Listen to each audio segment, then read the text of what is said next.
नमस्कार दोस्तों। और क्या हाल है? पिछले 3-4 दिनों की मार्केट की जो सदाबहार ग्रोथ है, अचानक निफ्टी में और बैंक निफ्टी में जो आग लगी है, उसका कैसा मज़े आ रहे हैं? कितने लोग शॉर्ट थे जो निपट गए, हैं? सो चलिए, आज मैं अपने वायदे के अनुसार अपना जो एनालिसिस है इंडियन बैंकिंग सेक्टर का और बजट के उस पर उसका क्या असर होने वाला है, वो लेके आपके सामने हाज़िर हूँ। और हमेशा की तरह आपसे रिक्वेस्ट है कि आप मेरे जो फिनग्रोथ मंत्रा मेरा चैनल है, प्लीज़ उस पे सब्सक्राइब करते रहिए, लाइक करते रहिए और बेल आइकन दबाते रहिए। क्योंकि क्या हो रहा है, कई मित्र मेरे बता रहे हैं आप लोग कि साहब आपका अगला वीडियो तो पता ही लगा हमें, बल्कि वो मुझे जिनके पास मेरा नंबर है वो व्हाट्सएप पे मैसेज करते हैं कि सर वो आपने नया डाला नहीं। मैं कहा भाई मैं हर दिन एक वीडियो डाल रहा हूँ। सो प्लीज़ बेल आइकन दबाइए जिससे कि आपको नोटिफिकेशन आ जाए कि जैसे ही मैं नया वीडियो अपलोड करता हूँ। सो धन्यवाद। शुरू करते हैं बैंकिंग सेक्टर पर। देखिए साहब, बैंकिंग सेक्टर इस बजट का सबसे ज़्यादा फायदा मिलने वाला स्टॉक जो सेक्टर रहा है। अगर निर्मला सीतारमन जी ने किसी क्षेत्र पे सबसे ज़्यादा ध्यान दिया है और जिस क्षेत्र की बीमारी को सबसे ज़्यादा दूर करने की कोशिश की है वो हमारा बैंकिंग सेक्टर है। और इसीलिए मैं कहता हूँ कि बैंकिंग सेक्टर में उफान आने वाला है। ये आप हमारी पीपीटी जो मैंने आपके लिए बनाई है, ये उसी चीज़ को साबित करती है। क्यों मैंने ये कहा, मैं उस पे आने से पहले आपके कुछ 2-4 पॉइंट क्लियर करना चाहूँगा। देखिए, ये मैं क्यों कह रहा हूँ ये सबसे ज़्यादा ध्यान दिया? क्यों? क्योंकि पब्लिक सेक्टर की जो बैंक्स थीं, उनका जो एनपीए है, वो दिनों-दिन बढ़ रहा था। क्यों? अगर आप याद करें डिमोनेटाइजेशन, उसका जीएसटी इम्प्लीमेंटेशन और उसके बाद ये कोविड आ गया, ये 3 बड़े-बड़े सेटबैक्स जिसमें कोविड सबसे बड़ा था। अगर किसी सेक्टर को सबसे ज़्यादा नुकसान पहुँचा है, तो वो हमारा बैंकिंग सेक्टर था।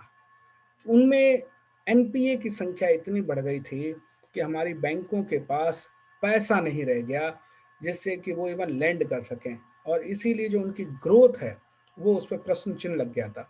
सरकार ने कोविड से ठीक पहले इस समस्या से निपटने के लिए कुछ बैंकों का मर्जर किया और देश में 6 बड़े बैंक बना दिए। लेकिन वो अगर आप मुझसे पूछें तो बैंकों का विलय जो था, वो कागजी एडजस्टमेंट ज़्यादा था, जबकि समस्याओं का निराकरण कम था। आप मेरा एक यूट्यूब पे वीडियो देख सकते हैं पहले का, जिसमें मैंने कि क्लियर कहा कि साहब ये कॉस्मेटिक सर्जरी है और कॉस्मेटिक सर्जरी से बड़े-बड़े कैंसर ठीक नहीं होते। उसके लिए आपको बाकायदा सर्जरी करना है। तो इस बार निर्मला सीतारमन जी सर्जरी करने के उद्देश्य से इस बजट में उन्होंने जो महत्वपूर्ण काम किए, उनसे इस क्षेत्र में आग सी लगी हुई है, उफान पे है ये सेक्टर। देखिए साहब, मैं ये बात आपसे क्यों कह रहा हूँ, उसके पीछे कारण ये है। देखिए साहब, 29th को जनवरी जो लास्ट ट्रेडिंग था जनवरी महीने का, उस दिन मार्केट क्लोज होता है 30,680 के आसपास। और आज जब शुक्रवार को 5 फरवरी को ये बैंक बंद होते हैं, तो 36,500 से जाके हाई रहा 35,654 पे, जाके नीचे आके बंद हुआ इस पीरियड में। अब आप ये देखिए इस पीरियड में बैंक कहाँ से कहाँ तक मूव कर गए। तो ये हमारी जो 36,500 से आके करेक्शन होने के बाद भी आप ये देखिए कि 35,654 यानी लगभग 5,000 पॉइंट का मूवमेंट। और ये अगर आप लोग समझते हैं कि ये साहब यहाँ बंद होने वाला है, तो साहब सॉरी, क्यों नहीं बंद होने वाला, आप ये देखिए। ये जो गैप अप दिख रहा है आपको, यहाँ से ये जो बजट के बाद एकदम ऊपर आया, सो ये जो टेम्परेरी अगर करेक्शन आता है तो वो लगभग इस पॉइंट तक आएगा, यानी लगभग बी पॉइंट तक।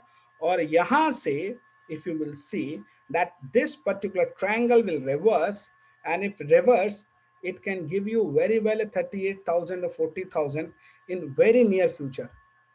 और ये 40,000 प्लस अगर मैं डिस्कस कर रहा था अपने कुछ दोस्तों के साथ जो इसी विषय पे बात रिसर्च करते हैं, और हमारा ये मानना है कि कोई बड़ी बात नहीं होगी कि बैंक निफ्टी इस बार 1 से 1.5 सालों में सेंसेक्स को बीट कर जाए, यानी सेंसेक्स 51,000 है, हो सकता है कि इस साल ही बैंक निफ्टी 50,000 क्रॉस कर जाए। उसके पीछे कुछ बहुत अच्छे-अच्छे कारण। पहला, सरकार ने एक स्ट्रेस एसेट रेज़ोल्यूशन, जैसे asset recovery on asset management company बनाने की बात की। क्यों?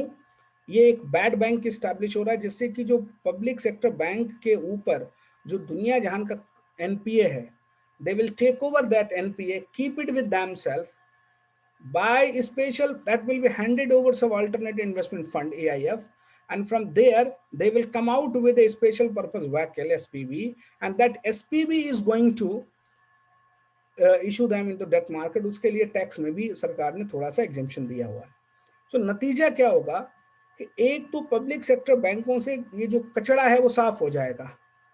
दूसरा, जहां से भी कुछ नहीं आने वाला, आपको पता है नीरव मोदी एंड चौकसी वगैरह वगैरह वगैरह कई हैं साहब। अब मैं तो एक दो ही नाम ले रहा हूँ, कई हैं। अगर आप बैंक की हिस्ट्री में जाएं तो उनसे पैसे निकलने तो थोड़ा सा पॉसिबल अभी दिख नहीं रहा, लेकिन जब एसिड रिकवरी जो के पास चले जाए कंपनी के पास, वो कुछ अल्टरनेट इन्वेस्टमेंट करके, सेल ऑफ करके कुछ प्रॉपर्टीज वगैरह को इनकी कुछ पैसे वसूल कर सकते हैं। तो 15:85 के रेशियो, जिसमें 15% इमीडिएट देना है और 85 बाद में वैल्यूएशन होने के बाद। अब ये जो पैसा आएगा, तो एक तो पैसा मिल गया और दूसरा जो कचरा बाहर हो गया, तो आपकी बैलेंस शीट साफ हो गई। अब आपको प्रोविजन वगैरह जो आपने किया है वो फ्री हो जाएगा, and that you can land it now. दूसरा, सरकार क्या कर रही है, इनमें रिकैपिटलाइजेशन कर रही है। अब ये जो रिकैपिटलाइजेशन है, इससे क्या, इनकी कैपिटल बढ़ जाएगी और ये पैसा लेके इनके पास ज्यादा आ जाएगा, they can land it out. इसके अलावा सरकार ये कह रही है, साहब देखो आईडीबीआई बैंक को तो हम प्राइवेटाइज कर ही रहे हैं, वो तो ऑलरेडी प्रोसेस में है, हम उसके लिए नहीं आपको बता रहे हैं।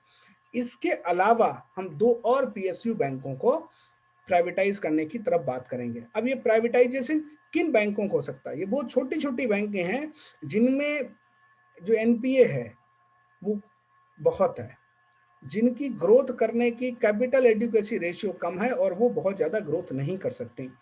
तो उसमें कौन-कौन सी एक हैं जिनको मैं, जो पहले कंसोलिडेशन नहीं आई, उनमें है bank of India, central bank of India, Indian overseas bank, bank of Maharashtra, UCO and Punjab and Sindh bank. Government of India ने ऑलरेडी अनाउंस किया हुआ है कि वो एक परमानेंट इंस्टीट्यूशन फ्रेमवर्क बनाने वाले हैं कि जो which will purchase the investment grade debt securities both in stressed and normal times. यानी जब एनपीए हो रहा होगा उस समय भी करेंगे, और जब एनपीए नहीं हो रहा होगा, यानी खराब टाइम नहीं होगा, तब भी करेंगे। अब उसका फायदा क्या होगा सरकार कि ये जो परेशानी है परमानेंट बैंकों की, उससे उन्हें फुर्सत मिल जाएगी, और एक गिफ्ट सिटी में एक फिनटेक हब बनाने वाली है सरकार, जो इसी काम को आगे करे। अब इसका असर क्या होने वाला है, ये साहब पब्लिक सेक्टर की बैंकों में ब्लास्ट लाने की कंडीशन है। फट जाएंगे सब सारे के सारे। एसबीआई आपने देखा कहाँ, 280 और 403, यानी देखिए किस तरह भागा। पीएनबी कहाँ भाग गया। तो ये किस तरह भागे हैं, किस तरह से इस सेक्टर में जो वैल्यू जनरेशन हुई है, ये नॉर्मल इन्वेस्टर को समझना पड़ेगा। और जब तक नॉर्मल इन्वेस्टर को समझ में आएगा, उसके बाद जो रैली आएगी, आप समझ लीजिए क्या होगा। अभी तो कुछ लोगों के पास जो शेयर्स थे, वो पैसे थे, they have invested into this and how that has moving. अब आप देखिए, जो पब्लिक सेक्टर बैंक के एसेट क्वालिटी का जो पोजीशन है, बॉब में bank of Baroda 9.42%, Canara bank में 9.39, एसबीआई 6.515, पीएनबी में 13.6। ये these are the beautiful good banks. बहुत कम है उनके एनपीए की पोजीशन इसमें। PCR ratio 67, 56, 65, 63, so above 67, which 60, which is very good, and they are surviving, and आ जाएगा इनके पास तो बहुत अच्छा रह जाएगा। और ये जो पोजीशन है एनपीए की मार्च 20 के बाद, आप देखिए एमएनपीएल जो इनका है 3.32%, 4.34, again with in the range, not but high. अब जिनकी मैं बात कर रहा था, इनमें देखिए क्या होने वाला है। बैंक ऑफ इंडिया 174 करोड़ की मार्केट कैप है बिलियन की, एंड इक्को bank 129, central bank 83, IOB 179, bank of Maharashtra 99, government of India holding है 89, 81, 89.8, 95, 82%। और जो गवर्नमेंट ऑफ इंडिया अगर इस स्टॉक की वैल्यू करती है, बेचने की बात करती है, तो 155, 105, 74, 172, 81। जब ये वैल्यू अनलॉकिंग करेगी गवर्नमेंट ऑफ इंडिया, तो फिर क्या होगा, आपको समझ में आना चाहिए कि सारी बैंक हैं, इनके पास ब्रांचेज हैं, इनके पास रेपुटेशन है, they have got the business, they have got the employees, they have got the name. So when they will come into the hands of private individual who are having good management, professionals and BRS वगैरह आएगा इसमें, तो उसके बाद आप देखिए कि इन बैंकों में जो वैल्यू अनलैकिंग होगी, that will be very good for the sector. So as per me, this is the sector which is going to perform very very well, very very well in future. And I request you all, uh, analyze other parameter like CASA. इन बैंकों में CASA की कभी problem नहीं रहती. Current account, savings bank account, deposits always there. There is a demand for money always from these banks, not an issue. Private sector banks are there, but they are performing well now, because they are taking risk, which these banks are not taking, because they are with the old जो उनका method है, that's with that they are doing the business. Like you see the HDFC, Axis Bank, ICICI Bank. So how they take the risk also up to a certain extent and maintaining a value. So that growth is there. So combined with the public sector banks and private sector bank, this banking sector is going to grow. I will always request you to see the basic parameter of banking sector now to analyze. CASA is good. NPA will reduce, stress assets will go away, growth in the revenue will come by way of more loans are being given and the acceptance of deposits. So that is what is going to come very handy with this banking sector, and this bank will grow. So thank you दोस्तों.